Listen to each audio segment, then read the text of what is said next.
निषादों को जिन्हें बर्बाद किया है की राजनीति में निषाद समाज का सवाल अब और देर तक नजरअंदाज नहीं किया जा सकता है। निषाद समाज उत्तर प्रदेश में एक बड़ी जनसंख्या और वोट बल रखता है और यकीनन निषाद समाज के लिए बड़ी बड़ी पार्टियों को कुछ न कुछ जरूर सोचना पड़ेगा। एक मंत्री, एक मंच, हजारों की भीड़ और अचानक आंसुओं की धारा। यूपी की कैबिनेट मंत्री और निषाद पार्टी के मुखिया संजय निषाद गोरखपुर की महारैली में फूट फूट कर रो पड़े। वीडियो वायरल हुआ और यूपी की राजनीति में भूचाल आ गया। लेकिन सवाल यह है, यह दर्द असली है या 2027 के चुनाव की तैयारी? आज बताएंगे पूरी कहानी, जमीन से लेकर राजनीति तक। नमस्कार, मैं हूं कृष्णकांत, आप देख रहे हैं YBF टीवी। आखिर कौन है संजय निषाद? संजय निषाद उत्तर प्रदेश की सरकार में कैबिनेट मंत्री हैं और निषाद पार्टी के राष्ट्रीय अध्यक्ष भी हैं। यूपी की लगभग 160 विधानसभा सीटों पर निषाद समुदाय का प्रभाव है और कुल वोट बैंक का करीब 4 से 5% इस समुदाय का हिस्सा है। यानी यह समाज यूपी की राजनीति में बेहद निर्णायक भूमिका रखता है। संजय निषाद 2019 से बीजेपी के साथ गठबंधन में हैं और उनका दावा है कि जब सबने साथ छोड़ा था तब भी वह बीजेपी के साथ खड़े रहे थे। आखिर 22 मार्च 2026 को गोरखपुर में क्या हुआ? 22 मार्च 2026 को गोरखपुर में निषाद पार्टी ने 2027 चुनाव का बिगुल फूंका। मंत्री संजय निषाद ने पार्टी कार्यालय पादरी बाजार से शुरू होकर शास्त्री चौक होते हुए दिग्विजयनाथ पार्क तक मोटरसाइकिल यात्रा का नेतृत्व किया। महंत दिग्विजयनाथ पार्क में एक विशाल महारैली का आयोजन हुआ, जिसमें आसपास के जिलों से तमाम सारे समर्थक तख्तियां, पार्टी के झंडे लेकर अपने नेता का जोरदार स्वागत करने के लिए वहां पर मौजूद थे।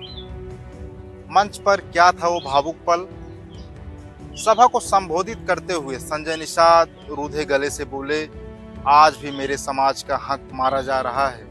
अधिकारियों की मिलीभगत से हमारे समाज के लोगों का वोट काटा जा रहा है। निषादों को जिन्हें बर्बाद किया है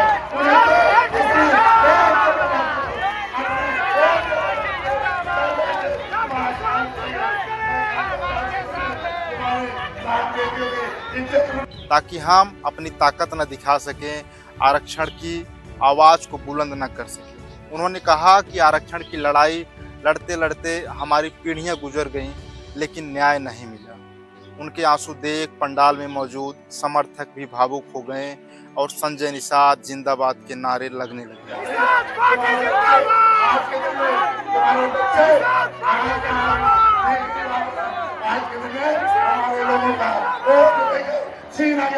हमारे बच्चों को हमारे लोगों की इज्जत न मिल रही है। खड़ा हो जाओ, अपनी पार्टी खड़ा करो। उनका सबसे चर्चित बयान रहा कि मेरा मंत्री पद ले लो पर मेरे समाज को आरक्षण दे दो। यह कहते हुए उनकी आंखों से आंसू छलक पड़े। उन्होंने यह भी कहा कि निषादों को जिन्होंने बर्बाद किया है उन्हें अपने वोट से बर्बाद करो। आज हमारे बच्चे भीख मांग रहे हैं और वोट छीना जा रहा है। असली मांग क्या थी? आरक्षण का पूरा मुद्दा क्या है? संजय निषाद नदियों के किनारे रहने वाली 21 उपजातियों के लिए अनुसूचित जाति के दर्जे की मांग कर रहे हैं। उनका कहना है कि इन जातियों को ओबीसी में रखा गया है, इन्हें एससी का दर्जा मिलना चाहिए। उनकी मांग है कि ओबीसी से 9% आरक्षण घटाकर मछुआरा यानी निषाद समाज को अनुसूचित जाति वर्ग में शामिल किया जाए, ताकि समाज के बच्चों को रोजगार में उनका उचित हक मिल सके। इसके साथ ही उन्होंने भूमिहीनों को जमीन देने, मछली पकड़ने और बालू खनन घाटों पर पारंपरिक अधिकार बहाल करने की मांग उठाई। उन्होंने चेतावनी दी कि यदि निषाद समाज को एससी का आरक्षण नहीं मिला तो समाज बड़ा आंदोलन करेगा। बीजेपी के साथ रिश्ता क्या है? आखिर निषाद पार्टी और बीजेपी के बीच तनाव है या नहीं? योगी सरकार की प्रशंसा करते हुए उन्होंने कहा कि मैं मुख्यमंत्री जी को धन्यवाद दूंगा जिन्होंने निषाद समाज की पीड़ा को समझा। उन्होंने साफ किया, अभी हम बीजेपी के साथ हैं, 2019 से हम बीजेपी को जीत दिलाते आ रहे हैं। लेकिन साथ ही यह भी जोड़ा कि 2027 का गठबंधन आरक्षण के मुद्दे पर निर्भर करेगा। उन्होंने कहा कि अगर बीजेपी ने दरवाजा बंद किया तभी वो दूसरे विकल्पों पर विचार करेंगे। फिलहाल मंत्री एनडीए के साथ।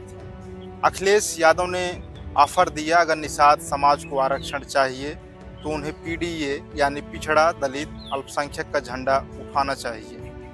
संजय निषाद ने इसे सिरे से खारिज किया और कहा, समाजवादी पार्टी ने मेरे लिए दरवाजा बंद कर दिया था। निषाद समाज का हक सवर्णों ने नहीं बल्कि सपा, बसपा और कांग्रेस ने छीना है। इस पर जनता का गुस्सा साफ दिखता है। सोशल मीडिया पर बवाल मच गया। वीडियो वायरल होते ही लोगों ने जमकर सुनाया। लोग कह रहे थे 4 साल की मौज, सरकार में रहे, मंत्री पद लिया, मौज उड़ाई और अब याद आ रही है बहन बेटियां और आरक्षण की लड़ाई। एक बड़ा सवाल उठा, अगर सरकार में रहकर 4 सालों में आरक्षण नहीं दिला पाए तो आंसू बहाने से क्या होगा? आखिर क्या है असली खेल? यह रैली साल 2027 के विधानसभा चुनाव का शंखनाद मानी जा रही है। इसे एनडीए गठबंधन के भीतर अपनी मजबूती दिखाने और निषाद समाज को एकजुट करने की बड़ी कोशिश के रूप में देखा जा रहा है। उन्होंने कार्यकर्ताओं से घर घर जाकर लोगों को जागरूक करने और पार्टी का संदेश फैलाने की अपील की। साथ ही अपनी लिखी किताब आरक्षण का अधिकार को गांव-गांव तक पहुंचाने की बात कही। उन्होंने यह भी बताया कि पार्टी के पास 11 विधायक हैं और वे लगातार समाज के मुद्दों को मजबूती से उठा रहे हैं। आखिर इन मुद्दों से क्या निष्कर्ष निकलता है? एक तरफ ये लगातार सरकार में हैं और जब आरक्षण और आरोप लगाने की बात आती है तो विपक्ष पर आरोप लगाते हैं। तो क्या विपक्ष पर आरोप लगाना सही है? एक तरफ निषाद समाज का 10 को पुराना दर्द है, दूसरी तरफ 2027 का चुनावी गणित और बीच में है संजय निषाद जो बीजेपी के साथ हैं और बीजेपी पर दबाव भी बना रहे हैं और आरोप लगाते हैं विपक्ष पर। मंत्री के आंसू दिल से थे या दिमाग से, यह आप तय करो। लेकिन इतना तय है कि यूपी की राजनीति में निषाद समाज का सवाल अब और देर तक नजरअंदाज नहीं किया जा सकता। निषाद समाज उत्तर प्रदेश में एक बड़ी जनसंख्या और वोट बल रखता है और यकीनन निषाद समाज के लिए बड़ी बड़ी पार्टियों को कुछ न कुछ जरूर सोचना पड़ेगा। अगर यह वीडियो पसंद आया हो तो लाइक करो, शेयर करो और ऐसे ही बेबाक खबरों के लिए चैनल को सब्सक्राइब करो। नमस्कार, जय हिंद। आप देख रहे हैं YBF TV।